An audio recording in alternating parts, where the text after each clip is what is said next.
In 1963, President John F. Kennedy received a letter he was never meant to read, marked only with the words, "They live beneath the ice.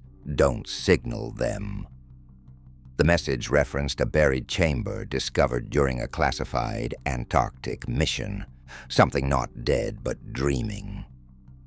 Shortly after, the secret polar station Nova 5 went dark. No survivors, no explanation, just a final transmission. "He is coming."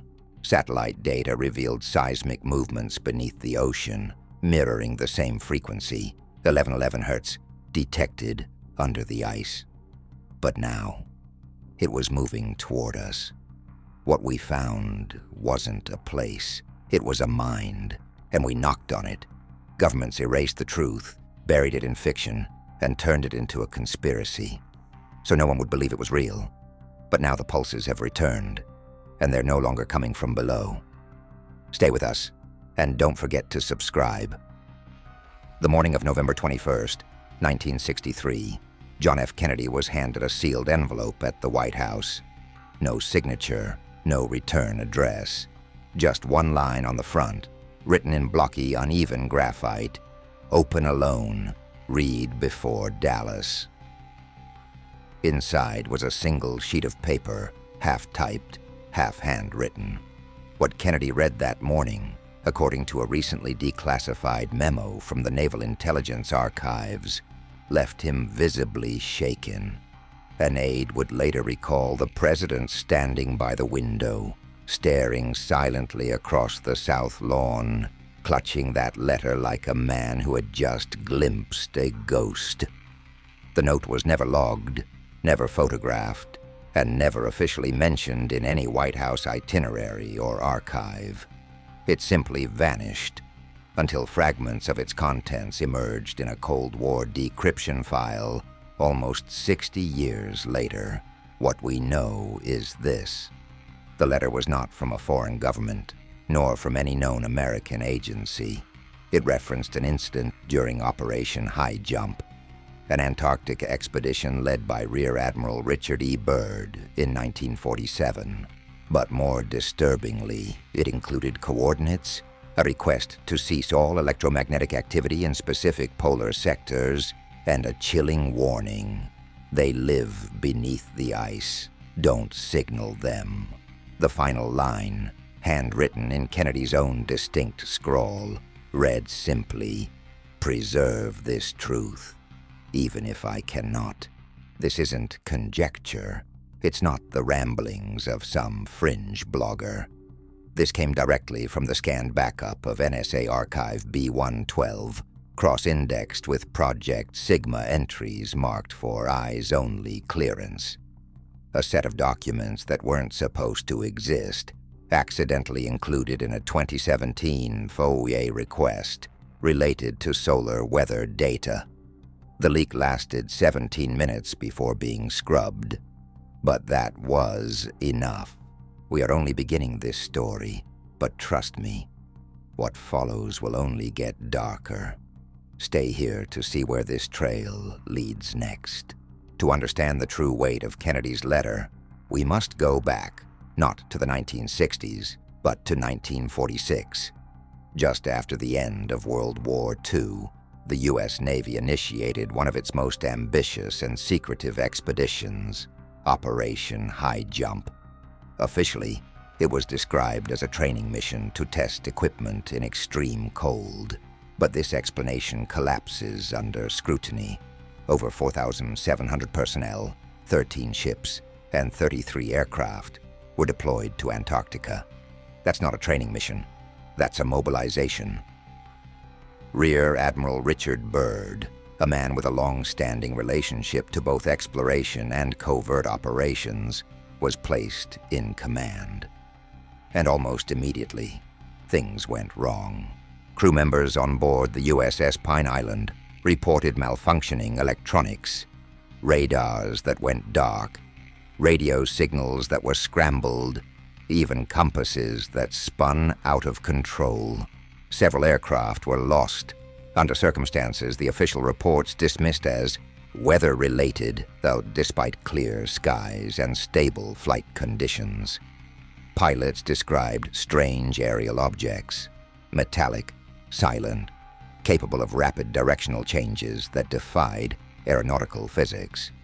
In private communications obtained decades later, Byrd referred to these as machines of unknown origin, capable of vertical ascent and instantaneous disappearance. One pilot, Lieutenant John Marcher, crash-landed on an unmarked plateau near the Queen Maud Land sector.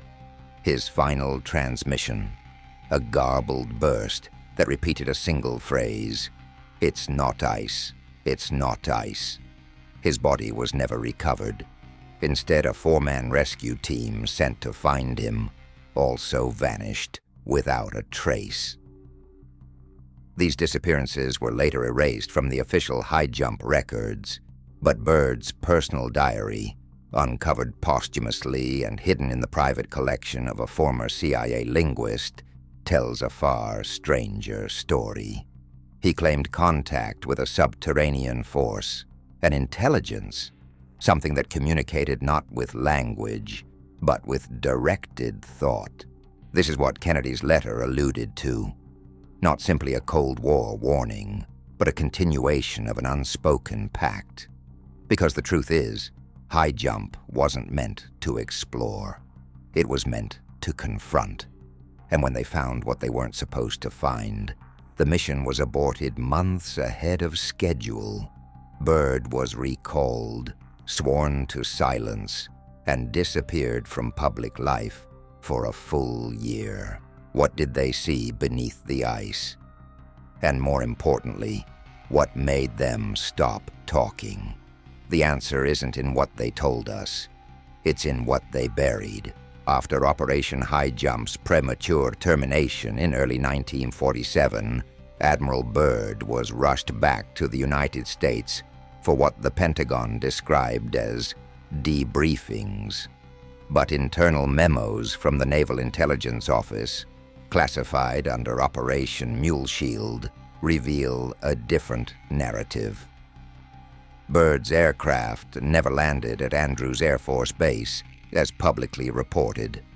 Instead, his plane was diverted to Wright-Patterson Air Force Base in Ohio. Home to Hangar 18, the infamous facility rumored to house crash-retrieved non-human technology since the Roswell incident. At Wright-Patterson, Byrd was placed in a secured underground wing for 9 days. No media contact, no family access, no explanation. During this period, a total of 6 consultants were flown in under pseudonyms. These included a theoretical physicist from Princeton, 2 cryptographers, and, most curiously, an archaeologist with previous experience decoding pre-Sumerian cuneiform tablets, Dr. Emery Lash, a man whose entire professional history disappears after 1948. We now know what they were studying: a tablet, no larger than a shoebox, crystalline in appearance, retrieved by Byrd's team beneath a fissure in the Ross ice shelf.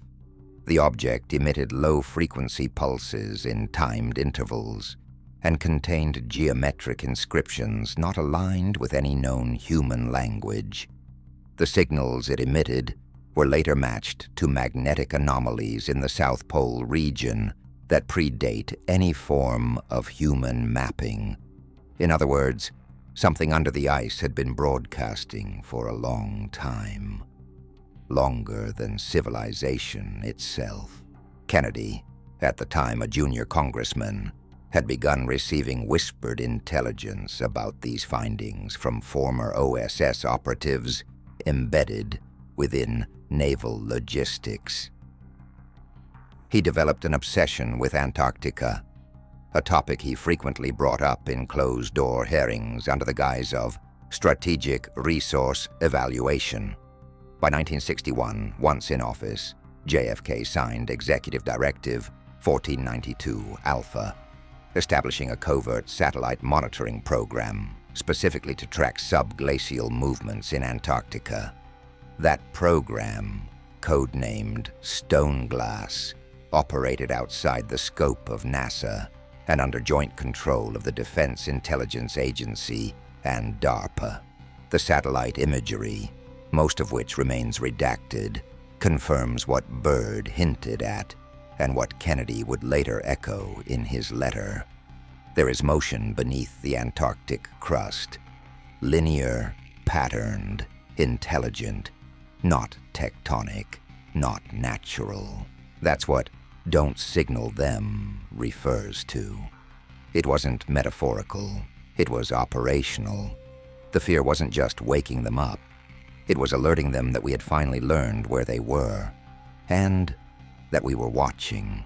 In 1962, a year before the fateful Dallas motorcade, John F. Kennedy authorized the construction of what would become one of the most classified facilities in the Western Hemisphere, Station Nova 5. Officially listed as a meteorological monitoring site, Nova 5 was built 820 miles from the South Pole under direct supervision of the Atomic Energy Commission, but no weather instruments were ever shipped there. What was transported instead, via 6 unmarked military C-130s, were components of a modular energy array designed not to observe the sky, but to penetrate the ice. The technology in question had no precedent. It didn't use conventional sonar or radar. It functioned through a system of interferometric resonance beams, pulses that could map subterranean environments through harmonic reflection. This system, developed in absolute secrecy at Los Alamos and funded by black budget allocations, was derived not from terrestrial patents, but from blueprints allegedly acquired during a diplomatic exchange with a Soviet defector in Vienna, 1959. That defector, known only as Dr. Varushkin, presented documents said to originate from a failed Nazi Antarctic excavation in 1943. The Nazis called it Die Glocke, the bell, a machine capable of bending not space, but vibration. When Nova 5 activated the array in January 1963, the signal reverberated beneath the ice shelf for 3.6 seconds. The data retrieved was immediately classified at ultra-black level clearance. What little has leaked, through error, whistleblower, or digital breach, suggests a structure was found. Not a cave, not a fault, a chamber, a geometrically perfect hexagonal chamber buried beneath 3 miles of glacial sediment, metallic, symmetrical, radiating a pulse every 11 minutes, with a harmonic frequency of 11.11 hertz.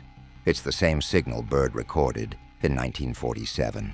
Less than 72 hours after the first scan, Nova 5 received an anomalous burst from the chamber, repeating sequences of what cryptographers now believe to be non-human numerology, prime digits, mathematical impossibilities, a sequence that began to affect the physical instruments themselves. Screens flickered, metal components subtly warped, and then the transmission stopped permanently. Within a week, Nova 5 was evacuated. Official cause: structural instability due to subglacial pressure. But internal logs from Project Misthold, buried inside the Senate Intelligence Committee archives, show that several personnel experienced sudden and unexplained psychological events, hallucinations, memory loss, auditory distortions. One medic wrote in a sealed report, "They are trying to speak through the frequency, not with words, but with something older." JFK read these reports. He had them hand-delivered. It's why his letter ends the way it does, not with a conclusion, but with a containment protocol. He didn't just fear contact, he feared comprehension, and perhaps so should we. On November 20th, 1963, just 2 days before the Dallas motorcade, President Kennedy held a private briefing in the diplomatic reception room. Only 4 individuals were in attendance: JFK, General Curtis LeMay, CIA Director John McCone, and a civilian expert identified in security logs only as Dr. JRRL. According to recently decrypted portions of NSC Directive MK-Ultra-X, this meeting wasn't about Cuba, Vietnam, or even Soviet missile movement. It was about Antarctica. Specifically, the reawakening protocol triggered by the failed second array activation at Nova 5 just 10 days earlier. The meeting transcript, fragmented but authenticated through a cross-reference with McCone's personal typewritten notes, documents a level of panic not seen since the Bay of Pigs. The chamber beneath the ice had sent a second pulse. But this one wasn't mechanical. It was biological. JFK's notes read, "No impact on electronics this time. Instead, sleep cycle disruption in field agents, recurring auditory hallucinations. Subjects reported identical phrases. We remember the first cold." Dr. JRL, who we now believe was theoretical bioacoustics expert Dr. Julian R. Langston, warned that the signal may not be language, but a form of neurosymbolic induction, a kind of harmonic virus designed not to be heard, but to be felt. He theorized that the chamber functioned not as a shelter or device, but as a conscious organism, a living relic, older than the glaciers that buried it, now aware that it was being watched. The implications were staggering. If the chamber was alive, and it had remained dormant this long, then something had once put it to sleep. The Antarctic ice sheet, often assumed to be a passive geological structure, may have been a deliberate prison, a planetary quarantine. General LeMay proposed a tactical solution, a deep Earth nuclear implosion to collapse the chamber and seal the region for another millennium. But JFK refused. He feared escalation. He feared awakening something worse. His exact words, according to the transcript, were, "We set off a bomb. We tell them we're not afraid. But the truth is, we are. And they will hear that too." The meeting ended without consensus. But the next morning, JFK sent a message, encoded, routed through secure naval channels, to Nova 5. "Terminate all pulse mapping. Prepare withdrawal. Do not engage further." That message never arrived. The facility went dark the following night. No mayday, no evacuation log, no trace. It vanished. And so did Dr. Langston. Less than 36 hours later, Kennedy was in Dallas. The timing is not coincidence. The warning, "Don't signal them," wasn't just about the chamber. It was about those who were listening to us listening to it. And someone made sure that signal was silenced. After Kennedy's disappearance in Dallas, an internal scramble ensued across every major intelligence branch: NSA, CIA, DIA, and the lesser-known Arctic Subsurface Threat Division, ASTD, a joint agency operating under the veil of geological research. The mission wasn't to investigate the assassination. That was already being wrapped in a prepackaged narrative. The real emergency was this. In the hours following JFK's death, Station Nova 5 briefly came back online. Only one transmission was received. 13 seconds of corrupted signal compressed into a repeating binary code that cycled 3 phrases. "He is coming. He is coming." Then silence. The entire station flatlined. Power failure, systems failure, life support failure. Satellite pings confirmed. The structure was still intact, but no heat signatures remained inside. A military drone dispatched from McMurdo Station to investigate never reached the site. Its final transmission showed snow and a shadow that didn't match the drone's geometry. Something moved, just once, then nothing. The message was escalated to DEFCON 3 for 70 minutes under the guise of solar interference. But within inner circles, there was only one question. Who or what was he? That question leads us back to the original anomaly recorded during Operation Highjump in 1947.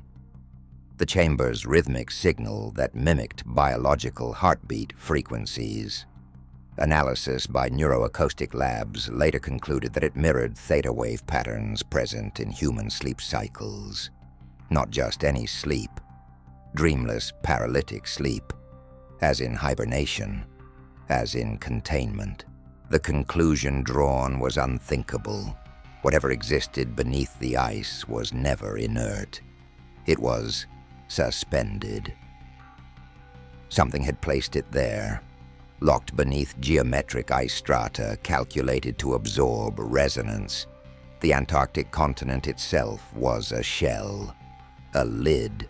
But the moment we activated our primitive scanning pulses, we didn't just observe. We knocked.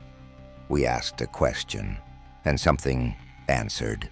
The he in that final message wasn't a name. It was a designation. The chamber was not a prison. It was a tomb, and something inside that tomb had started to stir. This is what Kennedy feared the most, not discovery, but invitation, because in the deepest layers of archived Muleshield protocols, buried in files marked myth-level containment, there is a single sentence scrawled in red ink beside a frequency chart. He dreams now, but he is built to wake.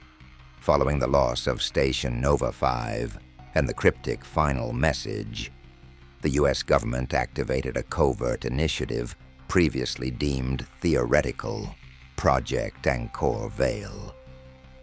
Originally designed as a thought exercise by DARPA's Speculative Threat Modeling Division, the protocol outlined the immediate steps to be taken in the event of contact with a non-categorical, sapient, subplanetary intelligence exhibiting pre-anthropic traits. In layman's terms, what to do if something that shouldn't exist wakes up under our feet. Anchor-Veil's first directive was chillingly simple. Destroy all inbound records. Any radar signatures, satellite pings, or biological data fragments from Antarctica collected over the past 20 years were to be overwritten, purged, or re-encrypted behind decoy systems. This purge included data from foreign sources, British Antarctic Survey, Russian geophysical archives, and even the Vatican's Apostolic Observatory, which for reasons still unexplained, maintained high-resolution imaging capabilities over polar regions dating back to 1951. But it was Anchor-Veil's second directive that reveals the deeper terror. Induce global conflict to obscure pattern recognition. In the weeks following Kennedy's disappearance, multiple geopolitical flashpoints, Vietnam, Cyprus, Congo, Berlin, suddenly flared. At the time, analysts saw these as the byproduct of Cold War tension, but internal memoranda reveal a different purpose: distraction. The intelligence community needed to flood the global psyche with fear, nationalism, and ideological conflict, because fear narrows perception. People don't ask what's happening beneath the ice when they're watching cities burn. But not everyone complied.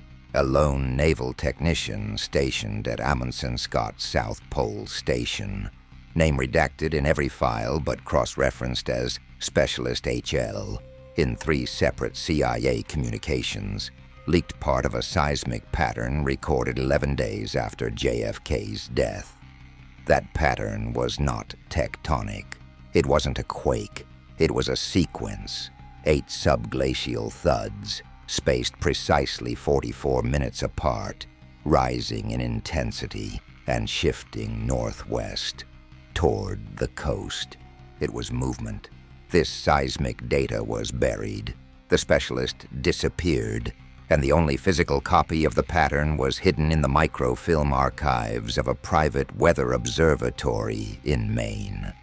That observatory was struck by lightning in 1971. A freak fire destroyed the building. No cause ever confirmed, and yet the tremors were real, because in 1973, an underwater research team in the Southern Ocean picked up a low-frequency hum. Organic, rhythmic, familiar. It matched the same 11.11 Hertz signature from the chamber. But it wasn't coming from Antarctica anymore.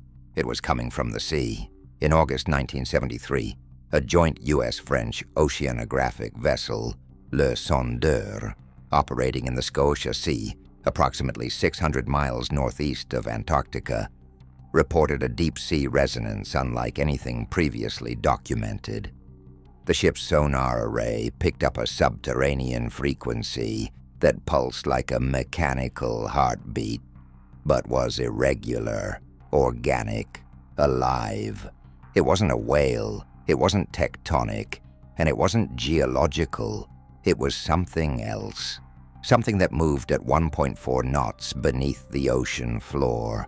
The onboard lead acoustician, Dr. Émile Cadenet, recorded the signal and transmitted a fragment to a naval relay outpost in the Falkland Islands. 20 minutes later, the communication system on Le Sondeur went dark. The ship's lights reportedly flickered, compasses spun wildly, and the crew began experiencing collective disorientation, dizziness, nosebleeds, a persistent low ringing in the ears. Then, without warning, the sonar arrays melted, literally melted, their internal wiring liquefied, dripping down like molten copper, despite there being no electrical surge, no fire, and no power irregularity. An impossible phenomenon that the official report would later label equipment failure due to atmospheric moisture. Dr. Cadenet vanished the following day. No lifeboats were missing, no distress calls sent. He simply wasn't there anymore. The remainder of the crew was ordered to silence. Upon returning to port in Ushuaia, Argentina, they were met not by local customs officers, but by representatives of the U.S. Office of Naval Research and 2 civilians from the Rand Corporation, operating under diplomatic immunity. All ship logs were confiscated, all physical recordings destroyed.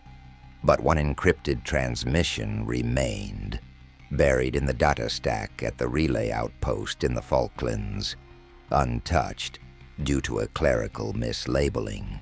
In 1991, this data file, tagged as Midwater Atmos Non-Priority, was accidentally reviewed during a deep-sea military cable survey.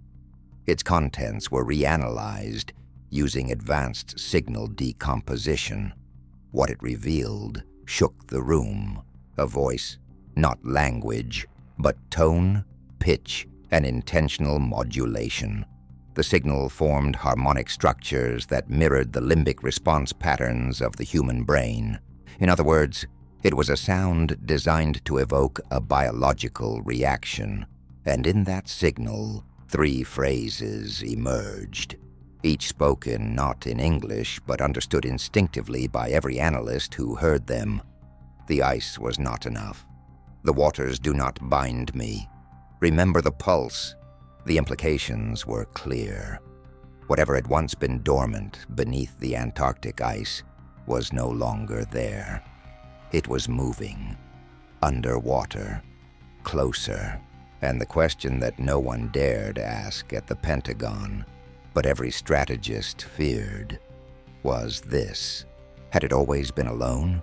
In early 1974, an obscure file surfaced within the Defense Intelligence Agency's long-term risk evaluation framework. Titled Project Aeon Weld, it proposed the unthinkable, that the anomaly beneath Antarctica was not an isolated entity, but a sentinel, a precursor, the equivalent of a biological antenna designed to listen, to wait, and when disturbed, to notify.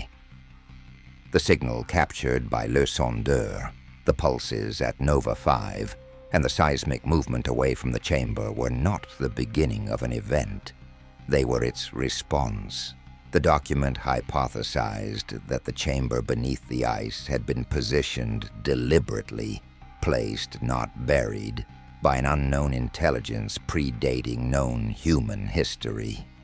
That intelligence, which the document referred to only as the architects, had used Earth not as a home, but as a containment zone. The ice cap, according to their modeling, was the final layer in a 7-tier suppression system designed to subdue not just physical motion, but frequency-based consciousness. The resonance the chamber emitted was not just noise, it was thought in wave form.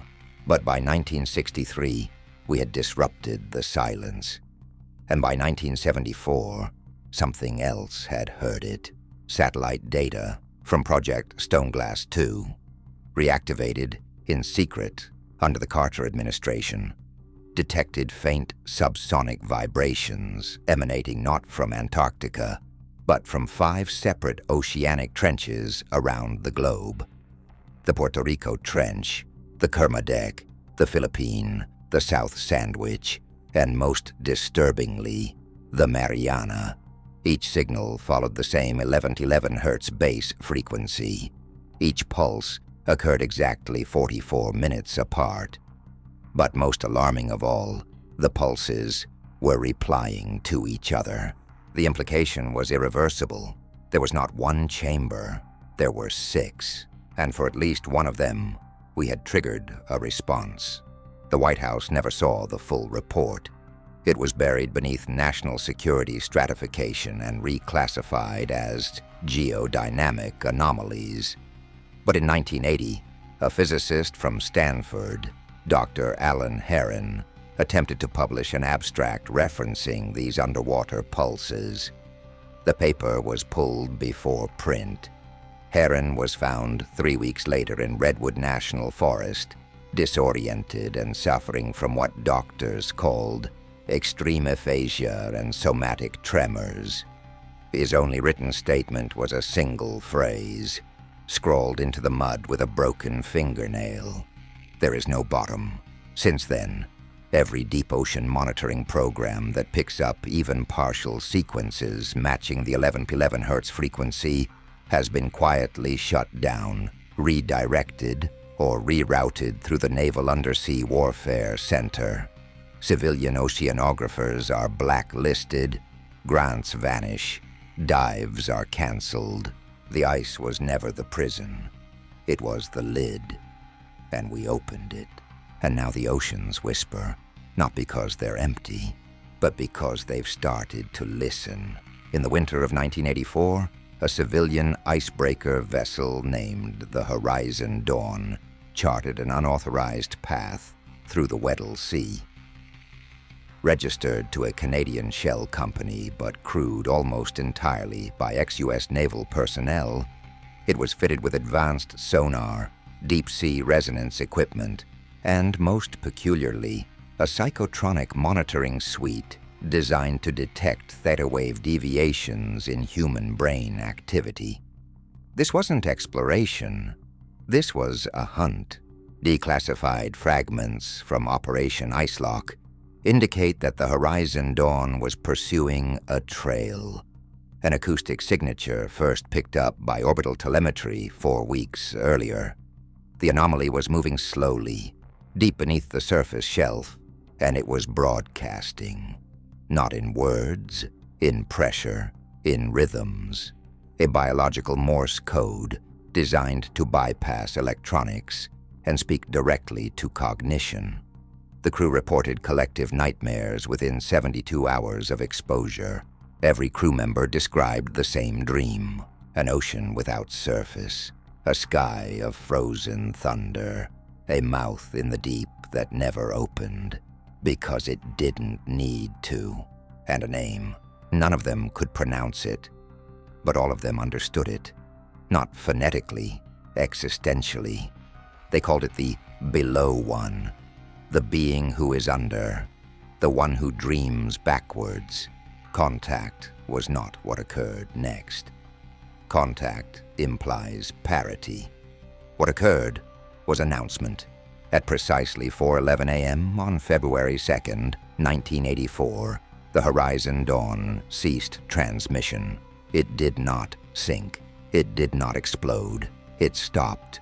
When the Coast Guard's emergency signal pinged its last known coordinates, they found only a patch of water warmer than the surrounding sea by exactly 11 degrees Fahrenheit. No wreckage, no bodies, no debris, only a spiral burned into the ice like a sigil.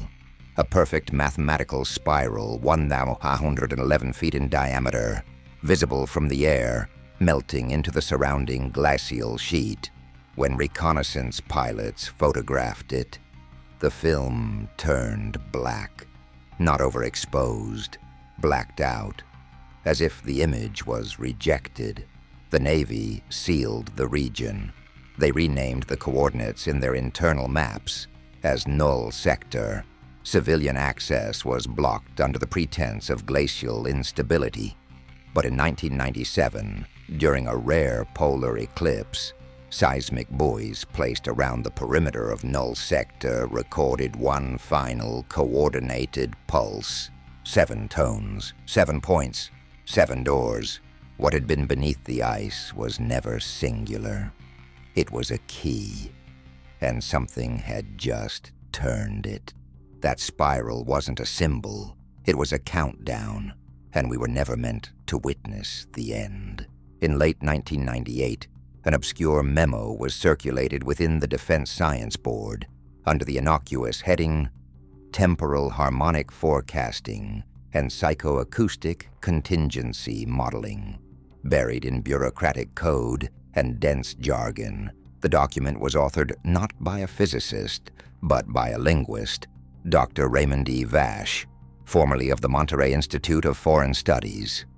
The memo, now preserved only in fragments, retrieved from a leaked digital backup of an NSA contractor's hard drive, described a discovery so abstract and so destabilizing, it was immediately classified as non-empirical metaphysical threat intelligence. The premise was radical, that the frequencies emitted by the subglacial and subaquatic pulses weren't designed to carry information, but to alter time perception itself. Not time travel, time interference, as in the reshaping of chronology through biological resonance, anchored not in matter, but in meaning. Vash's theory: these entities or systems or consciousnesses, whatever was beneath, didn't move through time the way we do. They dream through it, and the pulses we had been recording since 1947 weren't signals in a conventional sense. They were dream echoes, residual afterthoughts of something that hadn't happened yet, but already remembered us. In one section of the memo, Vash described a recurring anomaly in the brains of naval officers stationed within 500 miles of Null Sector. MRI scans showed micro-lesions, tiny disruptions in the limbic system, always appearing in Fibonacci sequences. The affected officers began to exhibit shared hallucinations, numbers that appeared in mirrors, static playing backwards, voices in languages they had never learned, speaking about them, not to them. In his final recommendation, Vash advised that all further exposure to polar harmonic environments cease immediately. his final sentence. The dream is the door, and we are walking backward through it. He disappeared 2 weeks later, not retired, not relocated, deleted. Every institutional record, every academic paper, every citation gone. The Monterey Institute never acknowledged his employment. Colleagues claimed he never existed, but his work remained, embedded in fragmentary layers across unrelated defense networks, like a ghost in the machine. And in 2003, a NATO sonar buoy network operating off the coast of Bouvet Island, close to Null Sector, picked up a new signal. This one did not come from beneath. It came from above, from orbit, a reflection. But of what? The signal was a mirror of the original Antarctic pulse, but reversed, inverted, like a voice reading a memory backward, as if whatever had been under the ice was no longer underneath us. It was behind us, and the countdown spiral, it wasn't pointing down, it was pointing in. In 2004, a final protocol was initiated, one so deeply embedded in the operational architecture of U.S. defense intelligence that even members of the Joint Chiefs were unaware of its activation. It was called Project Threshold, and its single objective was not exploration, containment, or communication. It was memory management. By this point, a critical realization had formed among the few who had seen the full scope of the signals, the ice chamber, the spirals, and the harmonic echoes. The threat was no longer physical. It didn't need to move. It didn't need to attack. It didn't even need to be here. The entity, or entities, now existed as waveform, embedded not in Earth's crust or sea, but in the human mind itself. The chamber had been opened, not with tools, with attention. Threshold was built on a simple, terrifying premise. What if observation itself was the infection vector? All humans vibrate at natural neurological frequencies, and certain frequencies, particularly the 1111 Hz sequence, could subtly, invisibly, rewire cognition. Not change it instantly, but erode it, reshape what we remember, what we trust, what we believe happened, and through this, reality itself could be adjusted. The spiral burned into the ice wasn't a countdown. It was a signature, an imprint left behind when the waveform crossed into the psychological field. Everyone exposed to it, by sight, sound, or subconscious, became part of its broadcast network. And over time, the stories began to change. JFK became a myth. Bird became a footnote. Operation Highjump became a conspiracy theory. The memory of what had happened wasn't just forgotten. It was rewritten.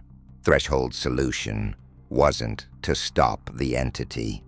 It was to normalize it, to fictionalize the memory, seed it into late-night radio, UFO documentaries, pulp books, sci-fi forums, turn the leak into a flood so diluted, so contaminated by absurdity and entertainment, that the truth would suffocate beneath irony and laughter. So they created people like me. Voices whispering the real story behind veils of storytelling. Secrets hidden in plain sight.